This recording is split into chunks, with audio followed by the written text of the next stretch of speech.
नमस्कार, स्वागत आप सभी का। मैं हूं मुकुल शर्मा। देश के सबसे भरोसेमंद चैनल डीडी न्यूज पर लेकर हाजिर हैं आपका अपना पसंदीदा शो खबरों का सरपंच न्यूज पंच।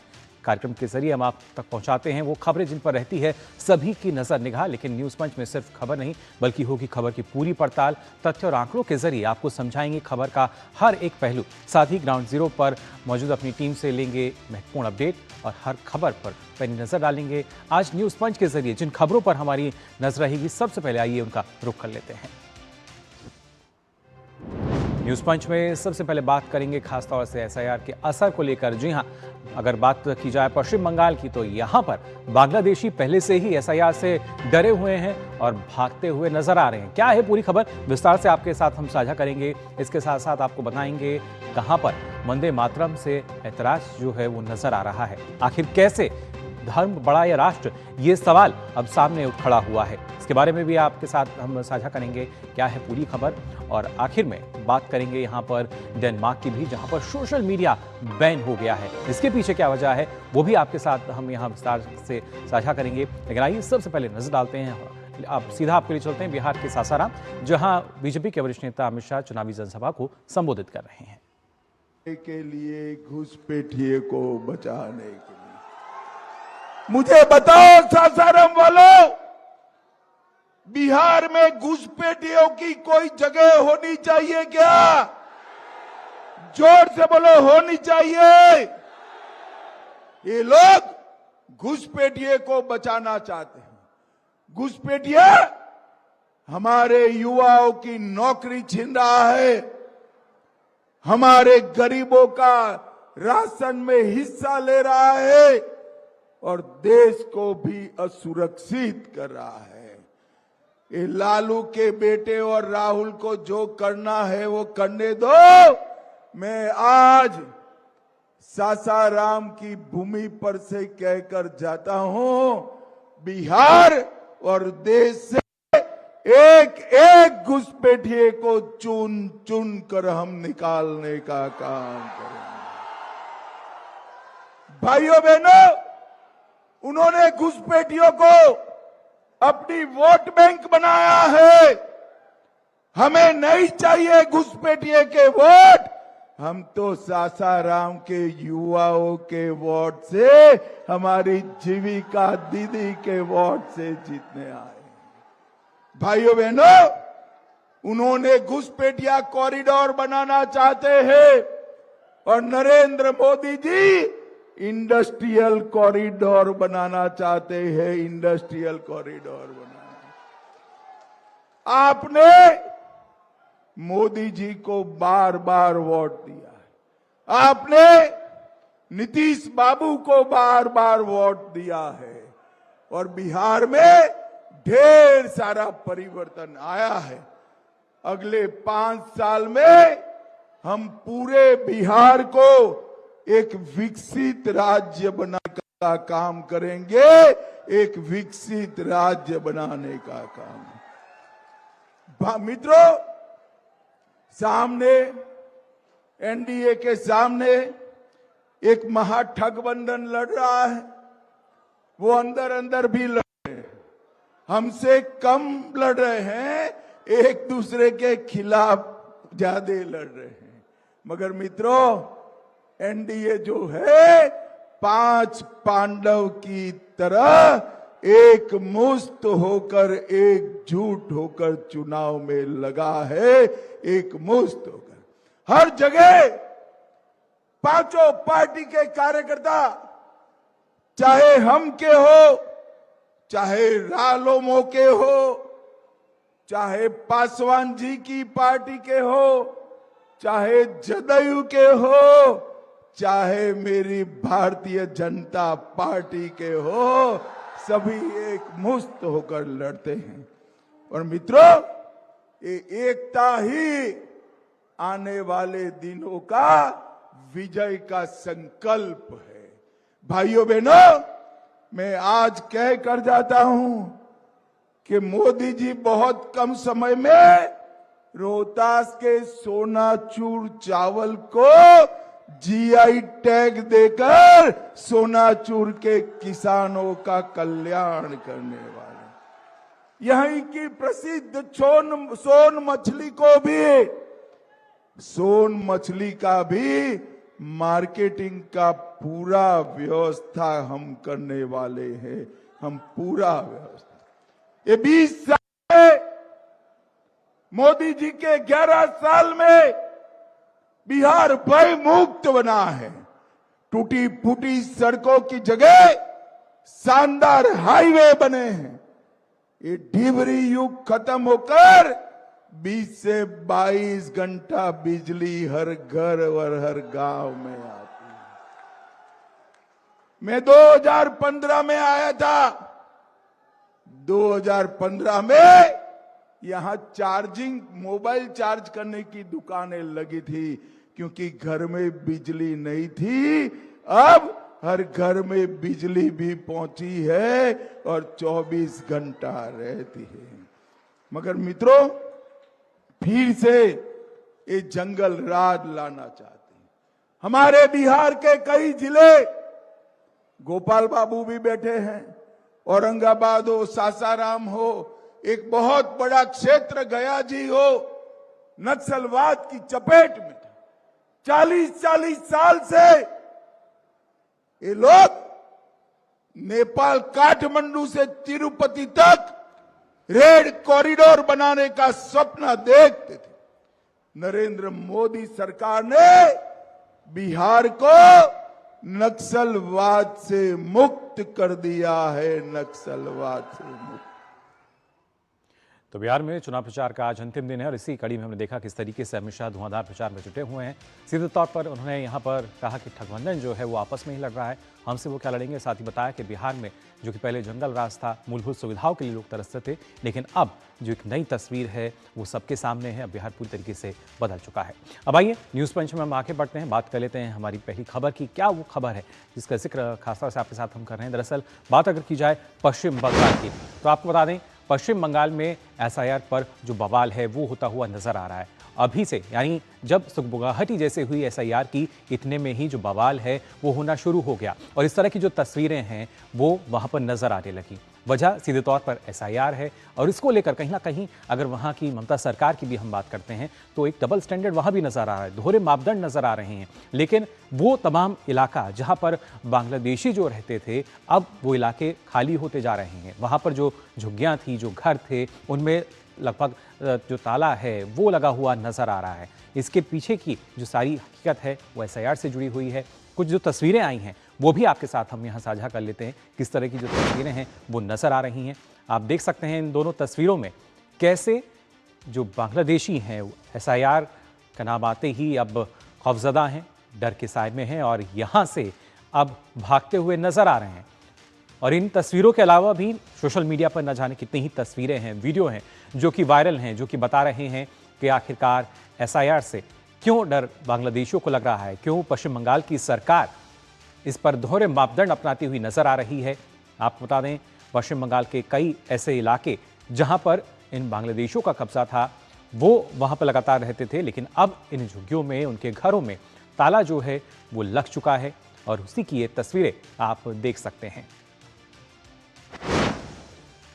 और खासतौर से अगर बात की जाए कैसे पूरा जो बवाल है वो शुरू हुआ, आपको बता दें बांग्लादेश में बांग्लादेशियों के राज्य छोड़ने की जो तस्वीरें हैं वो लगातार सोशल मीडिया पर वायरल हुई हैं, जिसकी बानगी हमने आपको दिखाई। इसके अलावा भी और भी कई तस्वीरें हैं और खासतौर से टीएमसी नेता मोहम्मद आफ्ताबुद्दीन ने खुद ये जो हालात हैं बयां किए कि एसआईआर की वजह से ही जो लोग हैं वो लगातार भाग रहे हैं, जो बांग्लादेशी हैं। और एसआईआर शुरू होने से पहले ही झुग्गियों में ताला जो है वो लग चुका है, क्योंकि हमने तो देखा था वहाँ ममता सरकार ने पहले ही किस तरीके से विरोध प्रदर्शन भी किया था। और एसआईआर से पहले न्यू टाउन में जो कई बांग्लादेशी थे जो रहते थे वो अब वहाँ से जा रहे हैं। ताला जो है उनके घरों पर लग रहा है, झुग्गियों पर ताला लग रहा है और खासतौर से बांग्लादेश सीमा से सटे ज़िलों से ये इस तरह की जो तस्वीरें हैं वो सामने आ रही हैं। अभी आप अंदाज़ा लगा सकते हैं जो कि जिसकी कवायद महज शुरू हुई है उसकी स्थिति अब कैसी है। 31 अक्टूबर से 3 नवंबर तक 97 बांग्लादेशी जो हैं उन नागरिकों को गिरफ्तार भी किया गया है। जिस तरीके के हम देखते हैं घुसपैठ को रोकने के लिए प्रयास किए जा रहे हैं और ऐसे में उत्तर 24 परगना की अगर हम बात करें तो इसके साथ साथ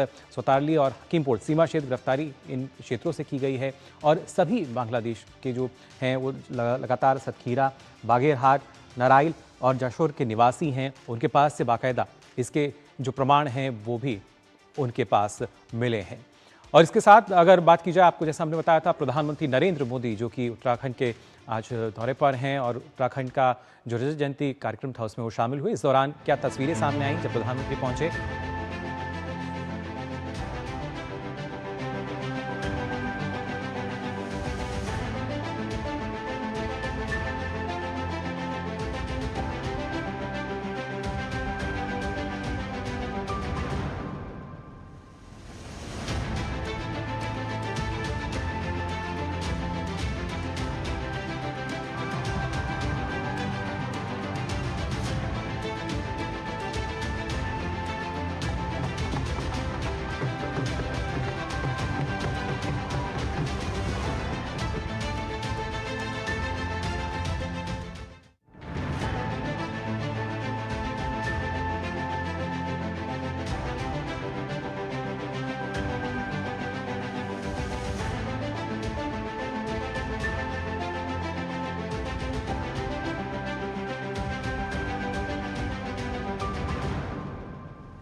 तो देहरादून की ये तस्वीरें आपने देखी जहां पहुंचे थे प्रधानमंत्री नरेंद्र मोदी उत्तराखंड के रजत जयंती कार्यक्रम में, और खासतौर से किस तरीके से भव्य रूप से उनका स्वागत वहां किया गया, पुष्प वर्षा उन पर की गई और एक अलग उत्साह उमंग यहाँ नजर आई। और हर आयु वर्ग के जो लोग हैं वो कतार में वहाँ खड़े दिखाई दिए पीएम मोदी की एक झलक पाने के लिए।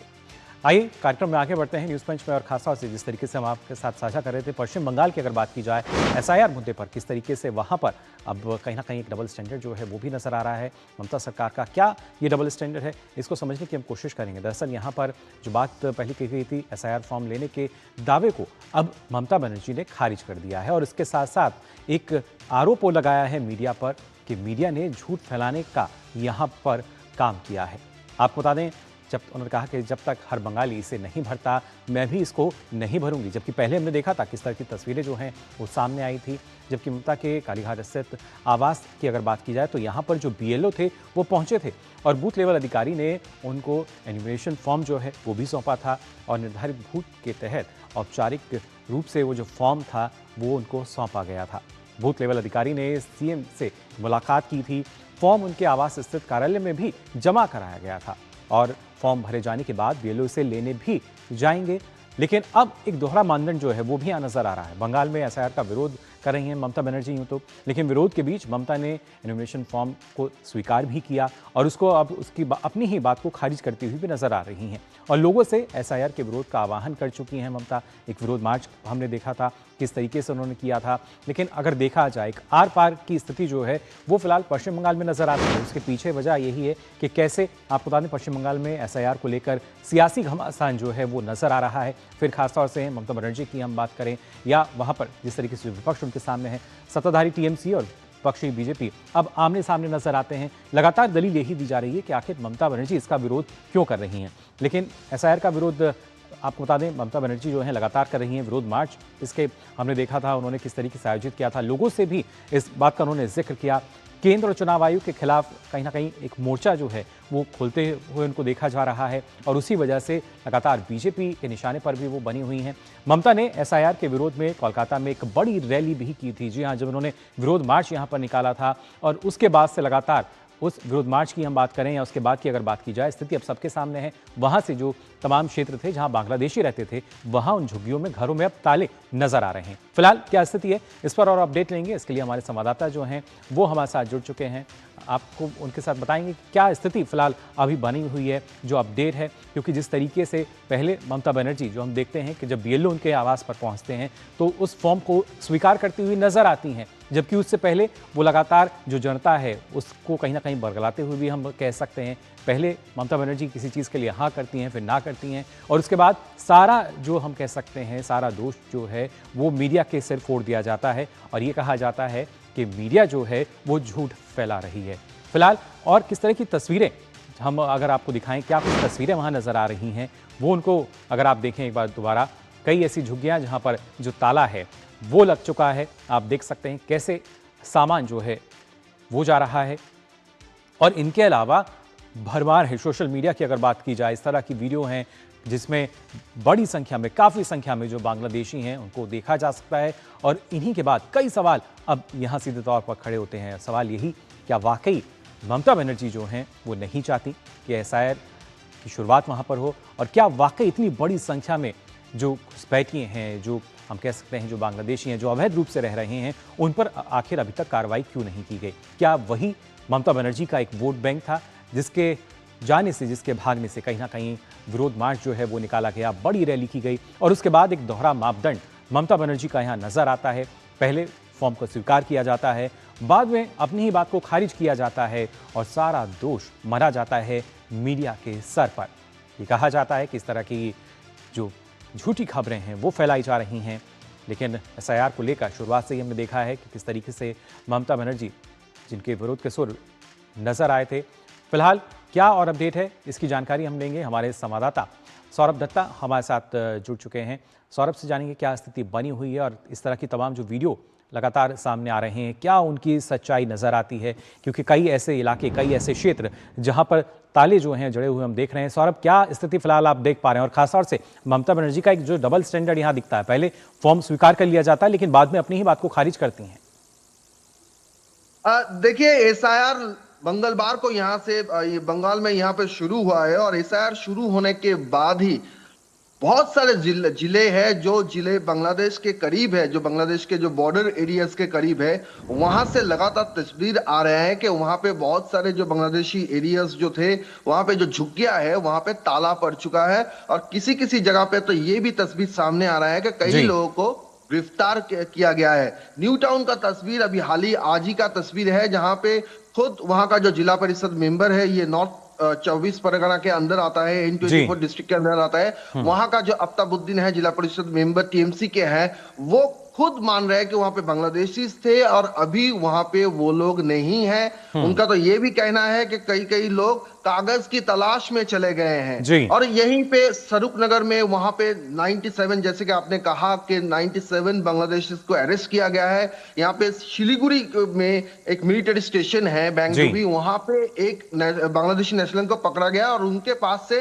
भारतीय आधार कार्ड, पैन कार्ड, ये सब बरामद हुआ। तो ये तस्वीर एक तरह से है तो जहां पे दिखाया जा रहा है कि बांग्लादेशी जो नेशनल्स है, जो यहाँ पे रह रहे हैं एसआईआर शुरू होने के बाद, वो भाग रहे हैं। और दूसरी पहलू में है रूलिंग पार्टी का स्टेटमेंट, सीएम ममता बनर्जी का स्टेटमेंट, जहां पे वो लगातार एसआईआर का विरोध कर रहे हैं। और ऐसा स्थिति है कि वो बाहर तो खुली तौर से ये कह रहे हैं कि एसआईआर का विरोध में वो बोल रही है, लेकिन उनके पार्टी के जो सांसद है, उनके पार्टी के जो मिनिस्टर्स हैं, वो एसआईआर फॉर्म एक्सेप्ट कर रहे हैं। तो वे लोग जा रहे हैं उनके पास से, वो एक्सेप्ट कर रहे हैं। यहां तक कि खुद सीएम ममता बनर्जी ने भी एसआईआर फॉर्म एक्सेप्ट किया, ऐसा बीएलओ की तरफ से कहा गया। फिर उसके बाद तुरंत 24 घंटे के बाद उनके तरफ से, ममता बनर्जी की तरफ से जो रिजॉइंडर आया, जो उन्होंने क्लैरिफाई किया, उन्होंने कहीं ऐसा कुछ नहीं कहा कि उन्होंने फॉर्म नहीं लिया। उनका जो पोस्ट है उसमें कहा है कि जब तक बंगाल का हर एक आदमी फॉर्म नहीं लेंगे, वो फॉर्म फिलअप नहीं करेगी। तो इसका मतलब तो ये नहीं है कि उन्होंने फॉर्म नहीं लिया। और उनका जो पार्टी का माउथ पीस है उसमें भी ये कहा गया कि फॉर्म ली है ममता जी बनर्जी ने। फिर 24 घंटे के बाद जब ममता बनर्जी ने खुद ये पोस्ट किया तो उन्होंने वापस लिया अपना स्टेटमेंट, तृणमूल के जो माउथ पीस है। लेकिन तस्वीर ये बता रही है, जो यहाँ के जो ऑपोजिशन पार्टीज है, बीजेपी की जो एलओपी है, शुभेंदु अधिकारी, उन्होंने भी प्रेस कॉन्फ्रेंस करके यही कहा है कि असल में तृणमूल का जो डबल स्टैंडर्ड है, जो दोगलापन है, वो सामने आ रहा है। बिल्कुल वही दोहरे मापदंड, डबल स्टैंडर्ड जो हैं वो सामने आ रहे हैं। और जो जनता है वो भी देख रही है कि पहले कहा क्या जाता है, किया क्या जाता है, और फिर दोबारा जनता के अनुसार क्या कहा जाता है। एसआईआर को लेकर फिलहाल एक सियासी घमासान जो है वो जरूर पश्चिम बंगाल में नजर आ रहा है। फिलहाल बहुत बहुत शुक्रिया आपका सौरभ हमारे साथ जुड़ने के लिए। और आइए अब आगे बढ़ते हैं, न्यूज़ पंच में खासतौर से बात कर लेते हैं, क्योंकि एक तो हमने अभी आपको खबर बताई कि यहाँ पर किस तरीके से जो घुसपैठी हैं बांग्लादेशी अवैध रूप से रह रहे हैं, लेकिन देश के ही अंदर जब अगर खासतौर से अगर बात की जाए किस तरीके से विभाजन, क्योंकि 1937 में जन्मी विभाजनकारी सोच ने पहले राष्ट्रगीत वंदे मातरम के टुकड़े किए और फिर यही सोच भारत और पाकिस्तान के बीच बंटवारे की अगर बात की जाए उसका बीज भी बो गई। और समय के साथ साथ अब ये बीज जो है फलता फूलता में नजर आता है। इसका नतीजा ये है कि कुछ लोगों के लिए अब राष्ट्र से बड़ा धर्म बन चुका है। दरअसल जब पूरा देश वंदे मातरम की धुन में रमा हुआ है, तब कुछ लोग ऐसे भी हैं जिन्होंने राष्ट्र प्रेम में भी मजहब ढूंढ लिया है। ये जनाब हैं संभल के समाजवादी पार्टी के सांसद जियाउर रहमान पट, जिन्होंने वंदे मातरम की 150वीं वर्षगांठ के अवसर पर राष्ट्रगीत से दूरी बनाए रखी, क्योंकि उनका मानना यह है कि राष्ट्रगीत वंदे मातरम के कुछ शब्द उनके मजहब के खिलाफ हैं और इसलिए वो इस गीत को नहीं गा सकते हैं। इतना ही नहीं, उनका तो यह भी कहना है कि देश की मिट्टी से उन्हें बेपनाह मोहब्बत है, लेकिन वो इसकी इबादत करें ये उन्हें मंजूर नहीं। इस पर विस्तार से हम बात करेंगे, पर पहले बताते हैं कि आखिर और क्या क्या कहा है सांसद जियाउर रहमान पट ने। आप बता दें वंदे मातरम से उन्हें किस तरह की तकलीफ है। सीधे तौर पर संभल के सांसद जिन्होंने राष्ट्रगीत नहीं गाया और बताया कि उन्हें किस तरीके से तकलीफ नजर आती है। राष्ट्रगीत के कुछ शब्द जो हैं उनके मजहब के खिलाफ हैं, ये जियाउर रहमान का मानना है। और खासतौर से उन्होंने कहा कि मजहब में सिर्फ अगर हम बात करते हैं राष्ट्रगीत में जो कि ऐसे शब्द हैं जो कि मजहब के खिलाफ हैं, और मजहब में सिर्फ अल्लाह की इबादत की इजाज़त उनको दी गई है, यानी जो राष्ट्र है उसको पीछे छोड़ के धर्म उनके लिए सबसे बड़ा नज़र आता है, जिसका जो बात उन्होंने खुद ये कही है। और ख़ासतौर से अगर कहा जाए, उन्होंने कहना ये भी है कि मिट्टी से मोहब्बत पर अगर कहा जाए तो वो उसकी इबादत नहीं करेंगे। मोहब्बत है लेकिन इबादत उसकी नहीं कर सकते हैं। और ये अगर देखा जाए उसी वजह से हम सीधे तौर पर कह रहे हैं कि आखिर कैसे जो धर्म की जब बात की जाती है, राष्ट्र की बात की जाती है, तो कैसे एक बतौर सांसद भी इस तरह का बयान उनका यहाँ सामने आता है। खासतौर से अगर बात की जाए कैसे देशभक्ति पर सवाल नहीं उठाया जा सकता, इनका ये भी मानना है, लेकिन आप अंदाज़ा लगा सकते हैं कि कैसे जब वो खुद ही इस तरह का जो राष्ट्रीय गीत है उसके बारे में ऐसे बोलते हैं और दादा तक ने जो वंदे मातरम है ये नहीं गाया है, तो अंदाज़ा आप लगाइए वंदे मातरम से तकलीफ़ जो है वो यहाँ होती हुई नज़र आ रही है। और सवाल ये भी है कि ये तकलीफ़ हो क्यों रही है, और इसके परहेज़ से, जो इनको परहेज़ है उससे कई सवाल भी यहाँ उठते हैं। और सवाल यही है, क्या राष्ट्र भावना से ऊपर है राजनीति, जो कि वो करते हुए नज़र आ रहे हैं, सिर्फ उसी की वजह से ऐसा हो रहा है? और क्या इसके साथ साथ विभाजनकारी सोच की जो नुमाइश है वो यहाँ पर है? मादरे वतन मंजूर पर वंदे मातरम से एतराज़, और क्या यही असल में वोट बैंक की पॉलिटिक्स भी है? क्योंकि सिर्फ राजनीति के चलते इस तरह के जो बयान हैं वो सामने आ रहे हैं, या कुछ और वजह है? और तभी उसी वजह से क्या माना जाए, क्या इस तरह के बयान उन्होंने दिए हैं, क्या कुछ उन्होंने कहा है, आइए आप भी देखिए। मेरे दादा मोहतरम भट्ट साहब ने हमेशा से मुखालफत की है और कभी उसको नहीं गाया है, और न ही मैं गाता हूँ। मैं भी इस चीज़ को कहता हूँ, और मैं इस चीज़ से कोई मेरी देशभक्ति पर उंगली नहीं उठा सकता। रही बात जनगण मनगण, हमारे देश का राष्ट्रगान है, हम सम्मान भी करते हैं और हम खड़े होकर के हम दिल से गाते भी हैं, लेकिन वो राष्ट्रगान नहीं है, राष्ट्रगीत है। और उसके लिए हमें कोई बाध्य, कोई हमें नहीं कर सकता, कोई हमें बाउंड नहीं कर सकता कि हम उसको गाएं। वो हमारी उसकी कारण ये है कि उसमें मजहब की प्रति ऐसा वर्ड इस्तेमाल होता है जो कि हमारी मजहब के खिलाफ है। क्योंकि हम एक अल्लाह की इबादत करते हैं, इसलिए हम किसी दूसरी जगह को सजदा नहीं कर सकते। तो सुना आपने भी जियाउर रहमान को, जो कि कह रहे हैं कि वो राष्ट्रगान तो गा सकते हैं, लेकिन राष्ट्रगीत से उन्हें परहेज है क्योंकि उनके मजहब में कुछ इस तरह की जो बातें हैं वो कही गई हैं। फिलहाल इस पर और अपडेट के लिए रुक कर लेते हैं। लखनऊ से हमारे संवाददाता विकास हमारे साथ जुड़ चुके हैं। विकास, क्या माना जाए, बतौर सांसद इस तरह का बयान देना, और क्या अभी भी यही राजनीति के मायने देखे जाएं, वोट बैंक की राजनीति जो है, क्या वो अभी भी चल रही है इनकी? देखिए, इनके और इनके परिवार के द्वारा लगातार पहले भी ऐसे बयान दिए गए हैं जिसमें बांटने की बात कही जाती है। और सबसे बड़ी बात है कि यह राष्ट्रगीत वंदे मातरम है क्या, इसको समझने की जरूरत है। ये एक स्वतंत्रता आंदोलन के समय इस स्वतंत्रता आंदोलन की आत्मा थी, देश प्रेम की भावना का प्रतीक है। और यही एक ऐसी पंक्ति थी जिसने पूरे देश को एक साथ खड़ा करके अंग्रेजों के खिलाफ आंदोलन में खड़ा कर दिया था। अंग्रेज इस एक पंथ से घबराते थे। देश प्रेम का सबसे बड़ा प्रतीक वंदे मातरम कह के न जाने कितने लोग सूलियों पे चढ़ गए, अपना बलिदान दे दिया, सर्वोच्च बलिदान दिया। और आज ये कह रहे हैं इनको वंदे मातरम से परहेज है, लेकिन ये कहते हैं देशभक्त है। अब इबादत और मोहब्बत में क्या फर्क है मैं नहीं ये बता सकता, ये तो लोग ही जानते हैं कि जिससे मोहब्बत होती है इबादत क्या क्या फर्क होता है। ये लोग समाज को बांटने काम करते हैं। अपने इन्होंने दादा की बात कही, सकीफुर रहमान बर्क की, वो भी अपने आप को तुर्क कहा करते थे और शासन करने वाला बताते थे, और ये भी अब ऐसी ही बातें कर रहे हैं। इनको वंदे मातरम से परहेज है। इनको लगता है कि वंदे मातरम कहना धर्म के खिलाफ है। लेकिन सबसे बड़ी बात है कि जिस धरती के लिए न जाने हमारे कितने स्वतंत्रता आंदोलनकारियों ने अपने प्राण निछावर कह दिए, आज उनकी आत्मा पर क्या फर्क पड़ रहा होगा। चाहे अशफाक उल्लाह खां रहे हो, अब्दुल कलाम आजाद रहे हो, तमाम सारे राष्ट्रभक्त उस समय देशभक्ति की जो भावना थी लोगों के अंदर, सिर्फ वंदे मातरम कह के देश के लिए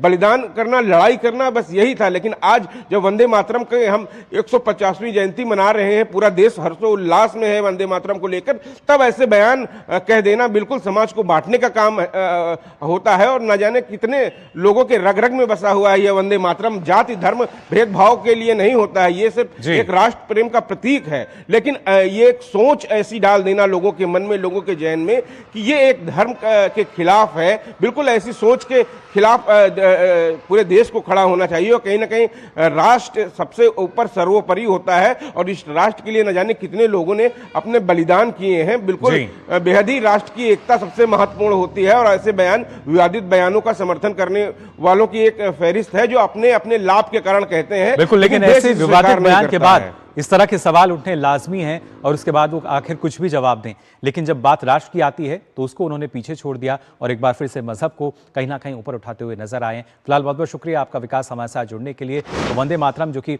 हमारा राष्ट्रीय गीत है, उस राष्ट्रीय एकता का प्रतीक है, उस पर भी वो सवाल उठा रहे हैं, उससे भी उन्होंने परहेज किया है। और आइए आपको सीधे ले चलते हैं बिहार के कैमूर में, जहां राजनाथ सिंह एक जनसभा को संबोधित कर रहे हैं। केवल भारत की सीमा में रहने वाले लोगों को ही अपने परिवार का सदस्य नहीं माना है, बल्कि विश्व की धरा पर रहने वाले लोगों को अपने परिवार का सदस्य मानते हुए वसुधैव कुटुंबकम का संदेश सारे विश्व को दुनिया के किसी देश की धरती से गया है तो हमारे और आपके देश की धरती भारत की धरती से गया है मेरे बहनों भाई। और वहां पर जाति पाति पंथ और मजहब की बात की जा रही है, सामाजिक ताने बाने को एकदम छिन्न भिन्न करने की कोशिश की जा रही है। कौन जवाब देगा? वो शारीरिक बल से जवाब नहीं दिया जा सकता, लोकतंत्र में चुनावी माध्यम से ही जवाब दिया जा सकता है मेरे बहनों भाई,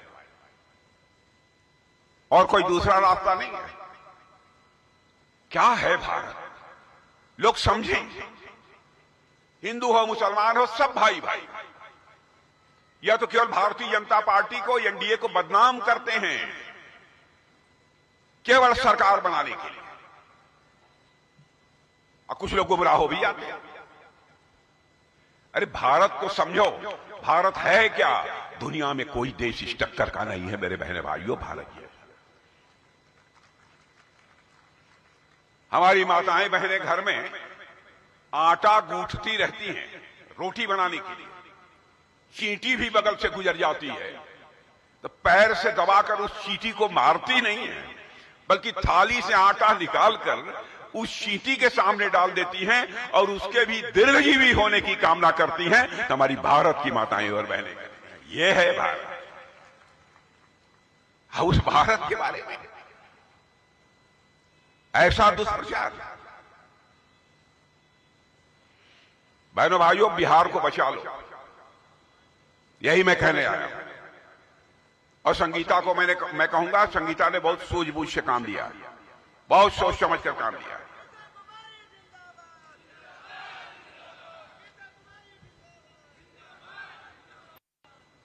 अब आप कहेंगे कि आप लोग क्या क्या करेंगे, तो जो कुछ भी हम लोगों ने घोषणा पत्र में कहा है, मैं समझता हूं उसके पहले आप लोगों ने बतलाया है कि नहीं बतलाया?